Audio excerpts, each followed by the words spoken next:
All right, y'all. For lesson number 6, the sixth principle for healing, for incorporating the art of self-seduction is to liberate yourself through sensual movement. Movement is medicine. And you want to honor your body, right? So for some of you who may be watching, perhaps you cannot move the way you used to physically. But baby, honey, there's nothing stopping you from moving in your mind, right? Perhaps you can even move with your breath. Perhaps you can pour a glass of water and blow on that water and watch the ripples of the water. Perhaps you can watch the flames from a candle dance. Allow yourself to be empowered by your own imagination right now, okay? I wrote down for you to remember the wisdom in your bloodline. Enjoy your sensuality and move freely in a life that is yours. So a lot of you will be able to heal today through movement, whether that is physical movement, movement in your mind, movement in your heart, movement through action going towards your dreams. But this is how you can become empowered. Now let's bring it home to the sensual movement. Sensual movement isn't about looking apart. It isn't about a persona. It isn't about putting on airs for yourself or this imaginary audience, honey.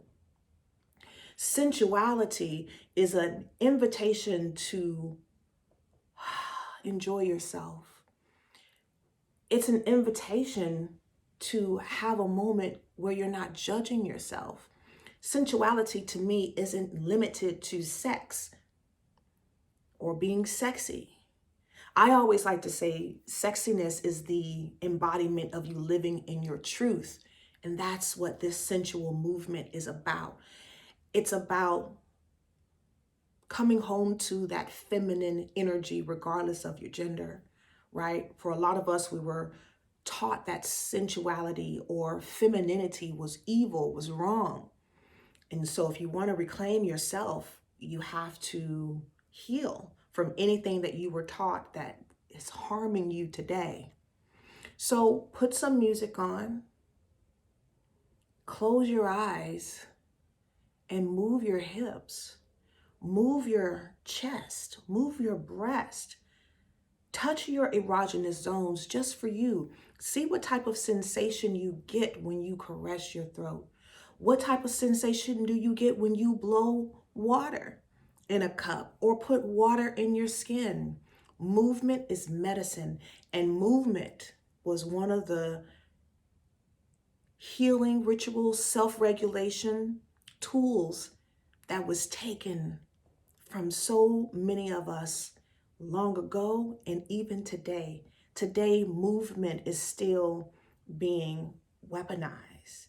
That is why we are all being taught to be still, and the only thing we are moving is one finger.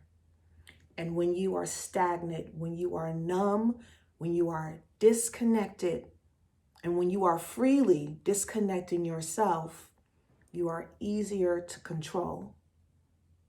So break free, liberate yourself today by getting up and dancing like your ancestors are watching.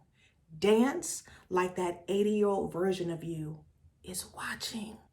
Dance like the woman you want to be next week is watching. Dance like that younger version of you who was so empowered before someone taught her not to be is watching, and they're all smiling and they're saying, thank you. We are so glad you remembered your medicine. Shh. All right, y'all, meet me in the next lesson. Let's go.